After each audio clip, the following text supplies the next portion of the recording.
전체 제목은 여기 남은 무리가 있다라는 제목으로 함께 은혜를 나누겠습니다. 어제는 저희가 남은 무리는 누구인가에 대해서 함께 살펴보셨고요.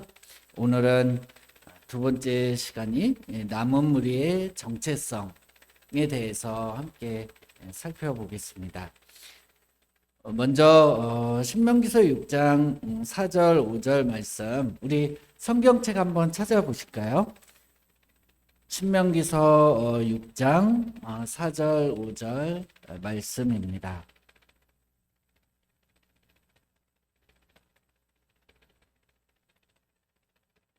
신명기서 6장 4절 5절 말씀입니다. 찾으셨으면 같이 읽겠습니다. 이스라엘아, 시작. 이스라엘아, 들으라. 우리 하나님 여호와는 오직 유일한 여호와이시니 너는 마음을 다하고 뜻을 다하고 힘을 다하여 네 하나님 여호와를 사랑하라. 이스라엘아, 들으라. 남은 무리의 정의는 혈통 숫자가 아니고 하나님의 언약에 끝까지 응답한 사람들입니다. 남은 무리가 누구라고요?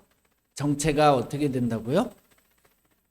하나님의 언약에 끝까지 응답한 사람들 입니다. 이 게하르트 하젤 박사님이 이런 표현을 했는데요. 남은 무리는 창세기부터 요한계시록까지 성경을 관통하는 붉은 실이다. 남은 무리는 창세기부터 요한계시록까지 성경을 관통하는 붉은 실이다. 제가 신학과 학창 시절에 신교훈 목사님께 강의를 들었을 때에 줄곧 하셨던 표현이 성경 창세기부터 계시록까지 빨랫줄을 관통한다. 이 빨랫줄 이쪽 끝에서 저쪽 끝을 이렇게 매고 거기다 이제 빨래를 널잖아요. 그러면 마치 그것처럼 창세기부터 계시록까지 쭉 관통되는 일맥상통한다, 이런 표현을 많이 하셨는데 여기에 이제 같은 개념으로 이해가 됩니다. 남은 무리는 성경을 관통하는 붉은 실이다. 왜 붉을까요? 왜 붉을까요? 하얀 실도 있고 청색 실도 있고 황색 실도 있고, 왜 붉을까요? 예수님의 희생. 성서를 이렇게 살펴보면 휘장 색깔을 보면요, 크게 이제 네 가지 색으로 짜여져 있는데, 첫째는 흰색, 두 번째는 붉은색, 세 번째는 또 청색, 그리고 이제 노란색, 홍색, 이렇게 여러 색상들이 들어가는데요. 여기서 붉은색이라고 하는 것은 우리 몇 분께서 말씀해 주신 대로 예수님의 희생이 포함되고 있습니다. 성경에서 주인공이 누구인지, 그 성경절을 볼 때에, 문맥을 볼 때에 이게 무슨 내용인지를 볼 때에 가장 근사치로 우선 반은 접고 들어가는 것은 예수님이 주인공이시다라는 걸 살펴보면 조금 더 이해하기가 쉽습니다. 남은 자의 정체성, 그 남은 자들은 성경에 보면 우리 어제도 잠깐 살펴보셨는데요. 이 홍수가 있기 전에 방주에 들어간 사람들이 남은 자임을 함께 살펴보셨고요. 거기서 이제 방주를 짓게 하신 것은 하나님께서 이제 노아를 시험하시는 장면이시고, 그것은 일종의 하나님께 그 언약에 응답하는 것을 나타냅니다. 이제 홍수가 끝나고 이제 홍수에서 나왔는데요. 남은 자도 실수가 있을까요, 없을까요? 예, 실수가 있어요. 8명 살아남은 그 가운데 또 완전한 의인으로 여겨졌던 노아가 술에 잔뜩 취해서 여러 이제 인간적인 약점의 모습을 보이는 것도 볼 수 있었고요. 그 다음에 그 이제 남은 자의 후손들이 하나님의 그 남은 자로서의 역할을 해야 되는데 그렇지 못하고 하나님께서 홍수 이후에 무슨 언약을 주셨죠?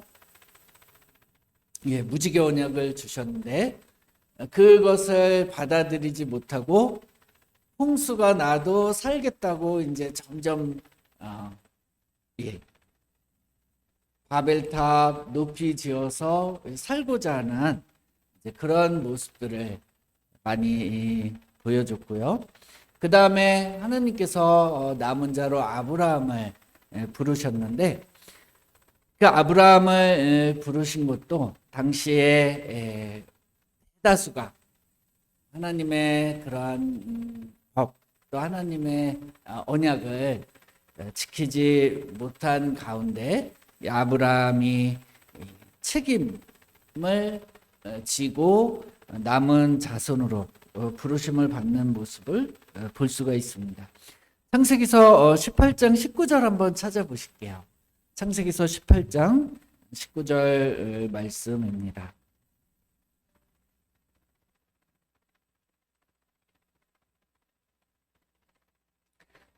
창세기서 18장 19절 말씀입니다. 남재현 집사님 한번 읽어주세요.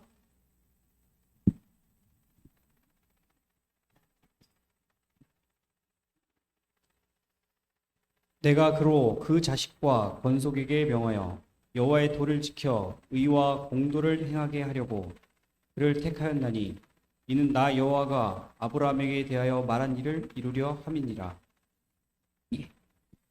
내가 그로 그 자식과 건속에게 명하여 여호와의 도를 지켜 공의와 정의를 행하게 하려 그를 택하였다.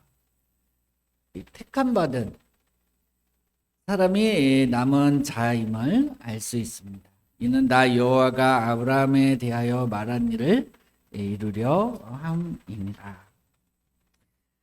그 다음에 누가 남은 자로 계승하게 되나요? 아브라함 이후에요? 예, 이삭. 그런데 여기서 중요한 것은요, 자동 상속이 아니에요. 남은 자손의 계보는 개인의 순종으로 계승을 합니다. 우리가 책의 서두에도 나타나지만 남은 무리, 남은 자의 신앙 전수가 쉬우셔요? 내 자녀들이 교회에 이렇게 잘 출석하는 게 쉬우세요? 예, 아까 그 신명기서 6장 4절 5절 말씀에 보면 이스라엘아 들으라. 이 들으라라는 이 원어가 쉐마라고 하는데요.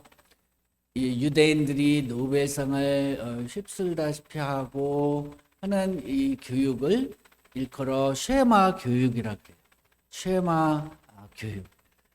다른 표현으로 하면 듣는 교육.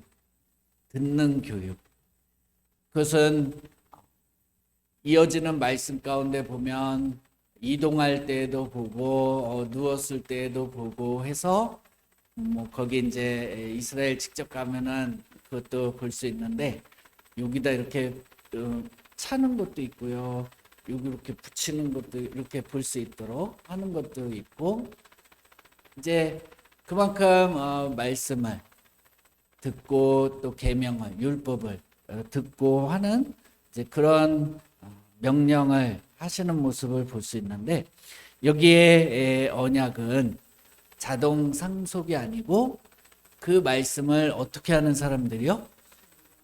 듣는 그냥 한 귀로 듣고 한 귀로 흘리는 의미가 아니라 듣고 그 말씀을 따르는 순종하는 것으로 남은 자손이 계승됨을 볼 수 있습니다. 그 다음에 그 남은 자손에 또 이어지는 계승자가 누구예요? 야곱. 사실 야곱은 어떻게 표현하면 첫째가 아니었어요.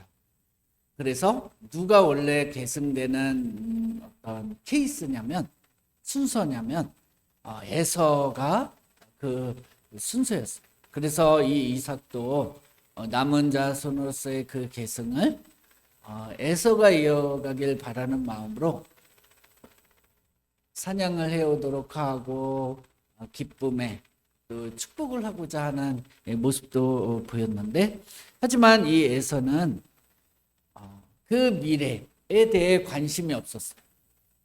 다시 표현하면 하나님의 말씀에 계승하고 언약으로 남은 자로서의 그 미래에 대한 관심이 없었어요. 그래서 내가 당장 죽겠는데 그 미래가 무슨 소용이냐 하고 순간 현재를 택하고 팥죽을 그 포만감을 그 맛을 택하고 미래를 저버리는 그런 행동을 하게 되었는데요. 야곱은 미래를 택했는데 아버지를 속이고 형을 속이고 하는 그런 과정이 있었지만 무엇을 더 간절히 원했던 거예요? 남은 자로서의 하나님의 그 명령, 하나님의 그 택함을 더 소중히 여겼습니다.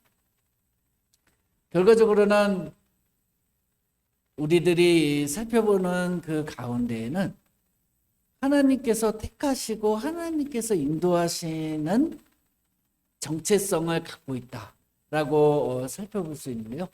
이 야곱이 어떻게 해요? 이제 삼촌 집에서 떠나와서 고향으로 이제 돌아가길 원해서 이제 가는 가운데 누가 자신에게 다가온다는 소식을 들었냐면 에서가 혼자 오는 것도 아니고 훈련된 400명. 그 400명이면 자신은 물론이거니와 모두가 다 전멸할 수 있는 그런 위협을 느꼈기 때문에 어떤 작전을 쓰냐면 자신이 맨 뒤에 남고 미리 화를 풀게끔 선물을 공세를 이렇게 취하는 모습을 볼 수 있는데 그런데 그 야곱이 어떻게 되냐면요. 여차하면 이제 자신은 어떻게 하겠다는 거예요. 도망치겠다는. 앞서 이렇게 보내고 뭐 받을 그 마음이 없고 공격을 한다면 도망칠. 이제 그렇게 하고 있는데 하나님께서 어떻게 하셔요? 퇴로가 없게끔. 그래서 한도뼈를 치셔서 네가 도망갈 수 없고 여기서 뭘 져야 되는 거예요? 단판을 져야 되는 거예요. 남은 자로서의 모습을 보여야 되는 거예요. 그래서 결과적으로 하나님께서 축복하지 않으시면 가실 수 없습니다. 그게 믿음이 좋아서 그런 표현이 나온 게 아니고요. 죽겠거든요. 형이 오면 죽을 수밖에 없고 도망갈 수도 없고 진퇴 양난의 그런 어떻게 표현하면 인간적인 연약함일 수도 있는데 하나님께서 뭐라고 여겨주시죠? 이스라엘이라고 여겨주시는 모습을 볼 수가 있습니다. 이 폴 틸리 박사님은 믿음은 궁극적 관심을 어디에 두느냐의 문제다. 자신이 남은 자로서 이 세상의 것보다 더 그것을 소중하게 여기고 하는 그 관심을 어디에 두느냐의 문제다.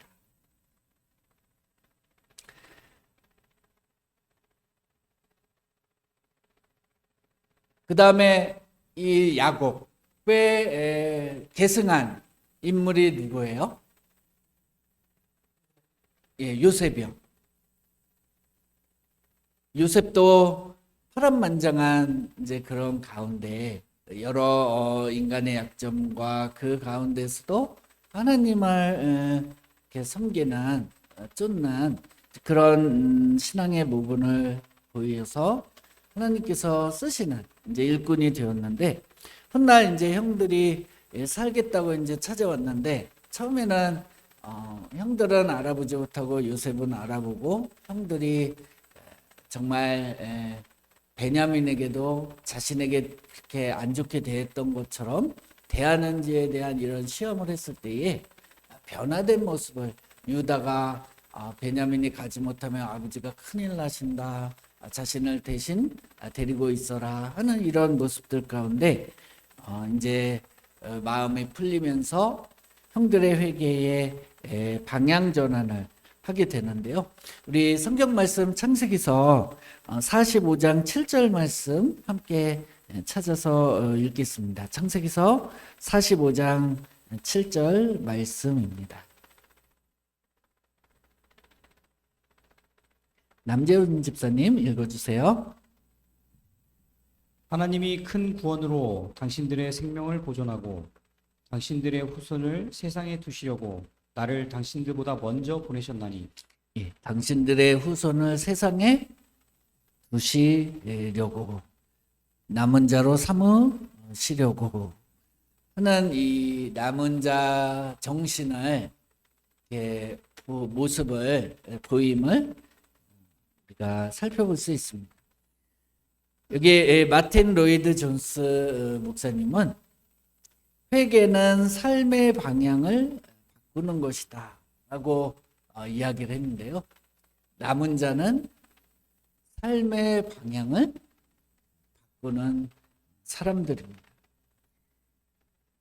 하나님께서 그 요셉을 통해 또 훗날 모세를 통해 이 시내산 광야의 백성들을 인도하시고 또 언약을 세워주셨는데 그 남은 자손으로 삼고자 하시는 말씀을 우리가 또 출애굽기서 내용 가운데 볼 수 있습니다. 출애굽기서 19장 5절 6절 우리 함께 읽겠습니다. 출애굽기서 19장 5절 6절 말씀 다 함께 읽겠습니다. 하나님이 세계가 5절 시작 세계가 다 내게 속하였나니 너희가 내 말을 잘 듣고 내 언약을 지키면 너희는 모든 민족 중에서 내 소유가 되겠고 6절 너희가 내게 대하여 제사장 나라가 되며 거룩한 백성이 되리라. 너는 이 말을 이스라엘 자손에게 전할지니라. 이스라엘의 사명은 통치라기보단 증언하는 것이 사명이었고요. 지배하는 사명이라기보다는 봉사하는 사명이었습니다. 제사장이 어떤 이 임무를 가졌어요? 어떤 사람들의 그 억울함을 증명해 보여주고 죄나 병의 진단 그것을 최종적으로 판단은 하나님이시고요. 진단하는 역할을 했고요. 지배가 아니라 봉사의 모습을, 그래서 예수님께서도 성경의 주인공이 누구시라고요? 예수님이셔서 예수님께서 우리의 대제사장이 되어주셔서 그렇게 해주심을 살펴볼 수 있는데요. 레위기서 12장 말씀에 보면, 어제는 저희가 11장을 살펴보셨는데, 우리가 먹는 것도, 그 정하고 부정한 것도, 남은 자손으로서 삶의 일부요 삶의 예배라는 사항들을 함께 살펴보셨는데요. 12장에는 어떤 내용들이 나오냐면요. 출산에 따른 정결 법이 나옵니다. 산모에 관련돼서요. 아들을 낳으면 혹시 며칠 동안 이렇게 따로 있고 이후에 예배에 참석했는지 살펴보면, 혹시 며칠인지 아시는 분 계시나요? 아들을 낳으면? 네? 그거는 이제 할례 받기 전에 모습을 표현할 수 있고요. 3일. 딸을 낳으면요? 6일.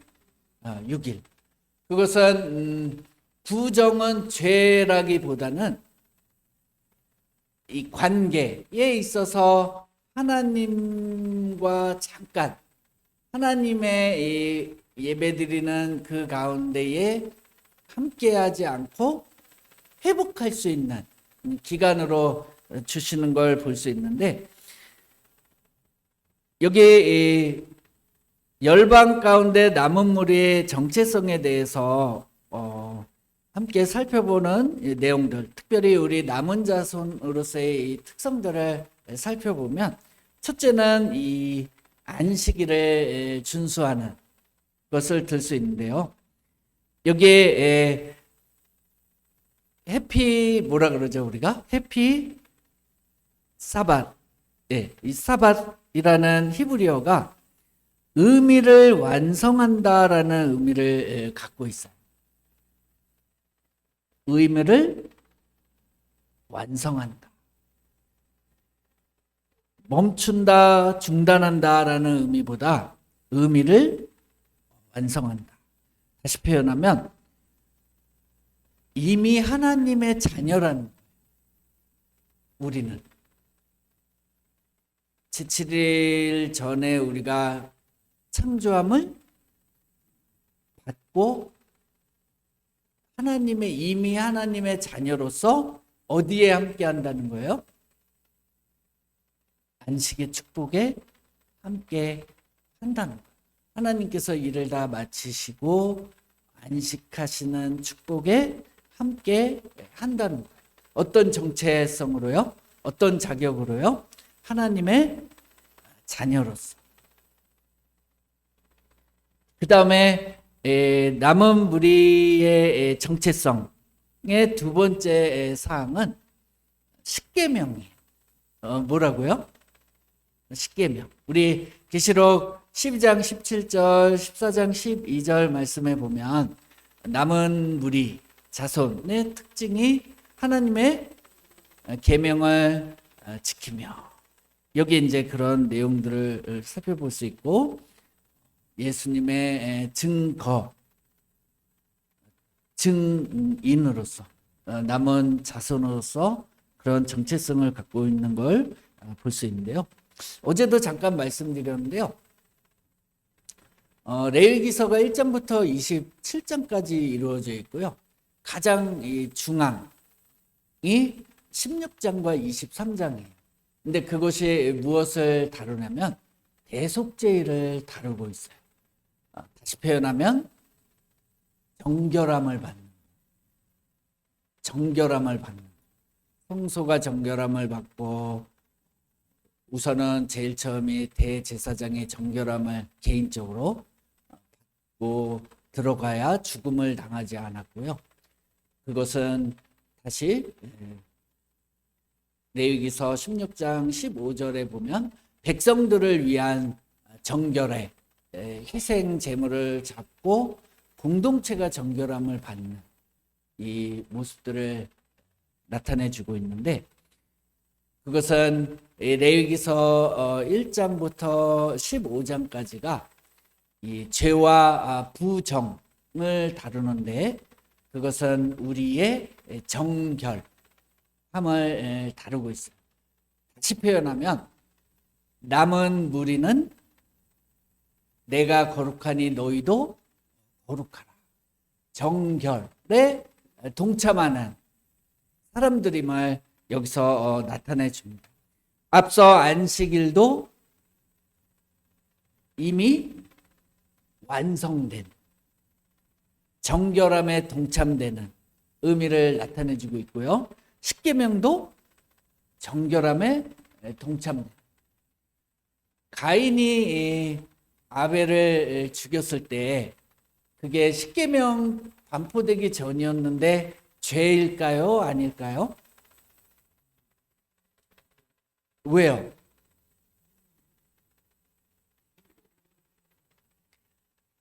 여기 살인하지 말라라는 십계명이 선포는 시내산에서 돌비에 쓰여졌다 할지라도 이미 그것은 죄로서 우리에게, 그래서 로마서 3장 가운데도 내용 가운데도 보면 예수님을 알기 전에 사람들은 그 양심이 자신에게 그 율법이 되는 내용으로 표현되는데요. 마찬가지 창세기서 12장에 보면은 아브라함이 거짓말하는 장면이 나오는데요. 그것도 인간의 연약함으로 표현되는데, 자기 누이를 자기 아내를 뭐라고 속여요?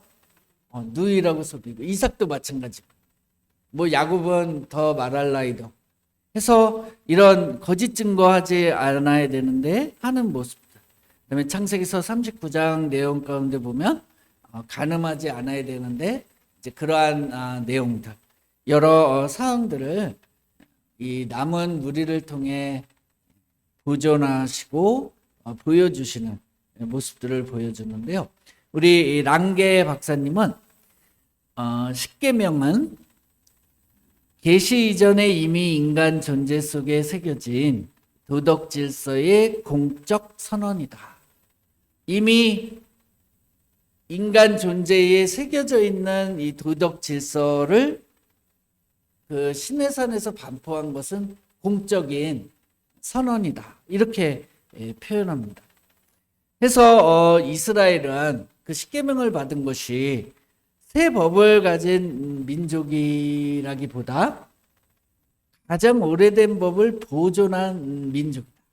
우리 왜 구약, 신약 이래서 신약 시대에 사는 사람들은 구약은 폐지됐다, 뭐 십계명은 폐지됐다, 뭐 이렇게 표현하는 사람들이 있는데, 남은 무리는 그래서 예수님께서 뭐라고 말씀하셔요? 율법의 1.1획이라도 없어지지 않고 이루어진다라고 말씀하신 것이, 우리 남은 자손들은 구약도 보존되어서 신약의 구약과 같이 다 인용이 되고 잘 짜여진 모습들을 보여주듯이, 그것을 보존하는 이스라엘 민족처럼 우리는 보존하는 사명을 갖고 있다. 그래서 남은 자손의 특징으로도 율법, 하나님의 계명을 지키며 라는 표현들을 볼 수가 있습니다.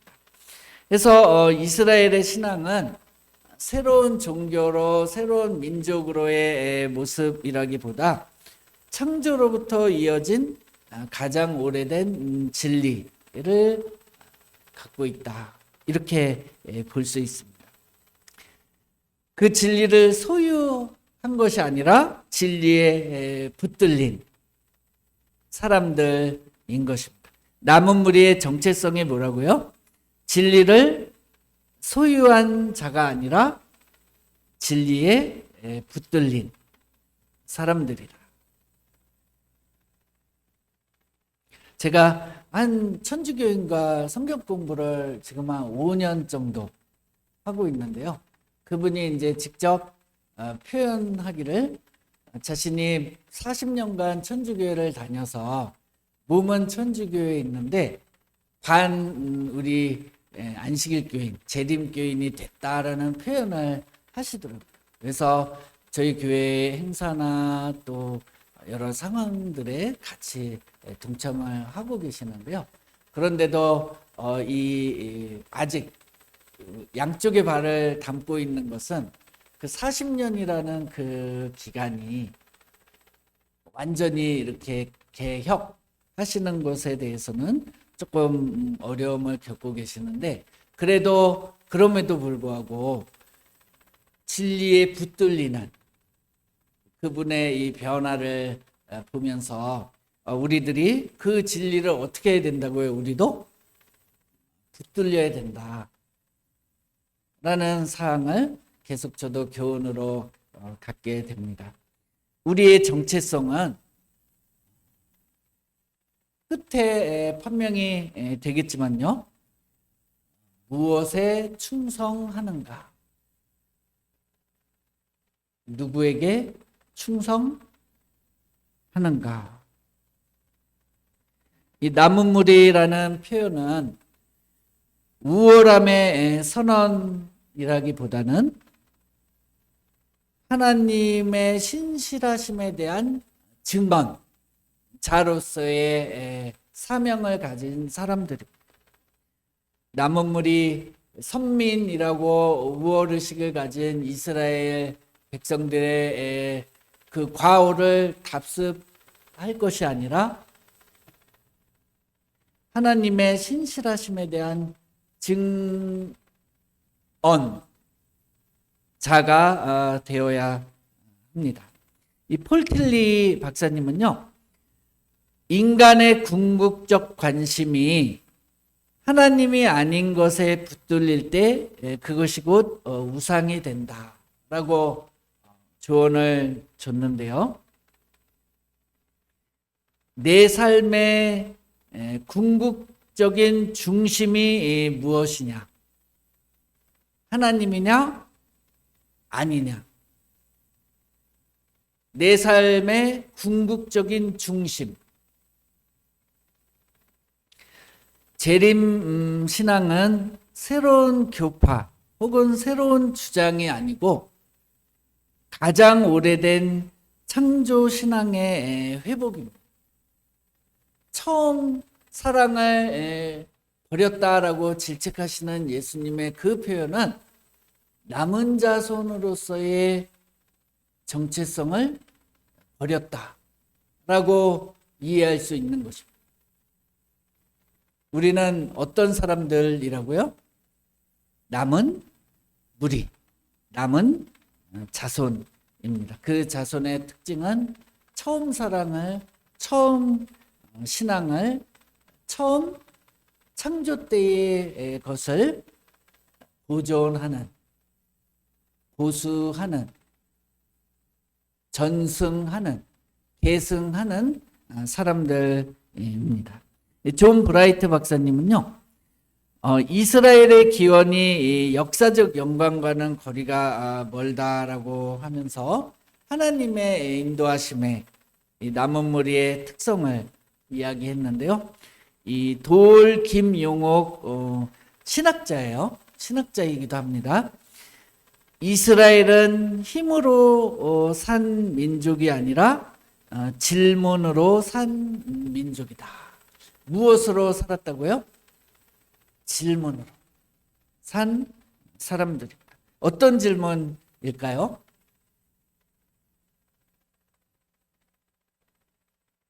누가 참 하나님인지. 우리 성경 말씀 잠깐 찾아보시겠습니다. 이사야서 44장 1절 말씀입니다. 몇 절 같이 읽겠습니다. 이사야서 44장입니다. 일명 여호와의 종의 노래인데요. 이사야서 42장부터 여호와의 종의 노래가 4편이 나와요. 1편, 2편, 3편, 4편식으로 나오는데 이것도 이제 여호와의 종의 노래입니다.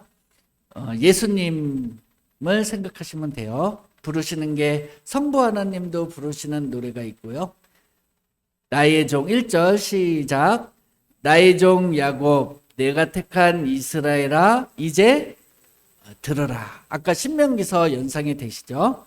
6절 이스라엘의 왕인 여호와 이스라엘의 구원자인 만군의 여호와가 이같이 말하노라. 나는 처음이요 나는 마지막이라. 어디서 많이 들은 말씀 같지 않아요? 예. 나 외에 다른 신이 없느니라. 8절 너희는 두려워하지 말며 겁내지 말라. 내가 예로부터 너희에게 듣게 하지 아니하였느냐 알리지 아니하였느냐 너희는 나의 증인이라. 나 외에 신이 있겠느냐 과연 반석은 없나니 다른 신이 있음을 내가 알지 못하노라. 15절 이 나무는 사람이 땔감을 삼는 것이오늘 그가 그것을 가지고 자기 몸을 덮게도 하고 불을 피워 떡을 굽기도 하고 신상을 만들어 경배하며 우상을 만들고 그 앞에 엎드리기도 하는구나. 17절 그 나머지로 신상 곧 자기의 우상을 만들고 그 앞에 엎드려 경배하며 그것에게 기도하여 이르기를 너는 나의 신이니 나를 구원하라 하는 도다. 탈무드에 보면요, 사람은 자기 손으로 신을 만들고 그 신에게 무릎을 꿇는다. 사도 바울은요, 썩지 아니할 하나님의 영광을 썩어질 형상으로 바꾸었다.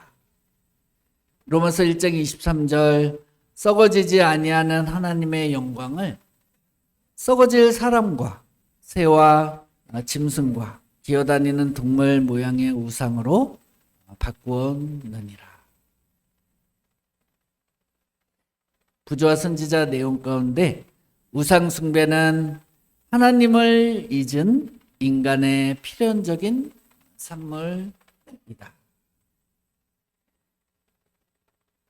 마틴 로이드 존스 박사님은요, 참된 신앙은 기술이 아니라 관계다. 하나님께서 오늘 이 자리에 계신 성도님들께 이렇게 물으십니다. 질문하십니다. 너의 궁극적 관심은 무엇이냐? 너는 누구를 예배하느냐?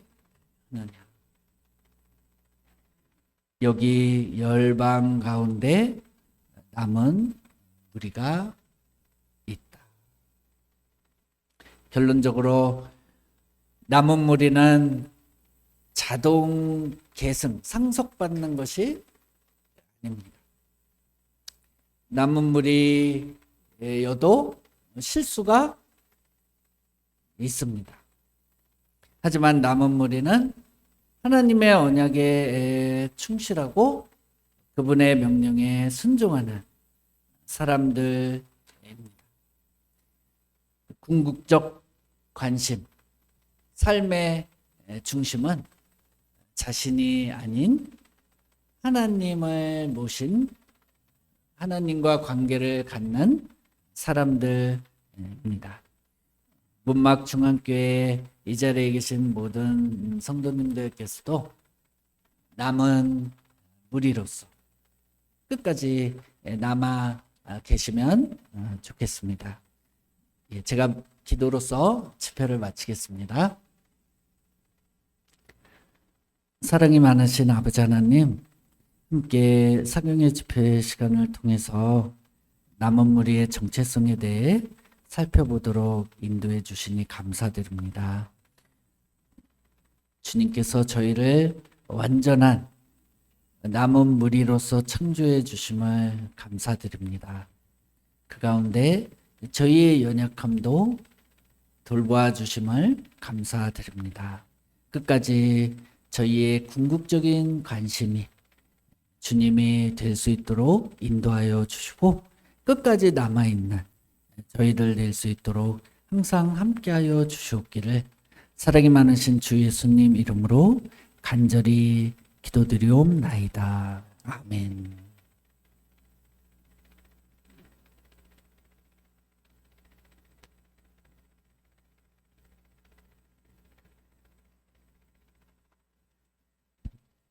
네, 말씀 주신 목사님 감사합니다. 내일 순서자입니다. 사회 김홍범 집사님, 기도 김봉열 집사님입니다. 순서 잘 확인하시고 내일 다시 뵙겠습니다. 안녕히 들어가십시오.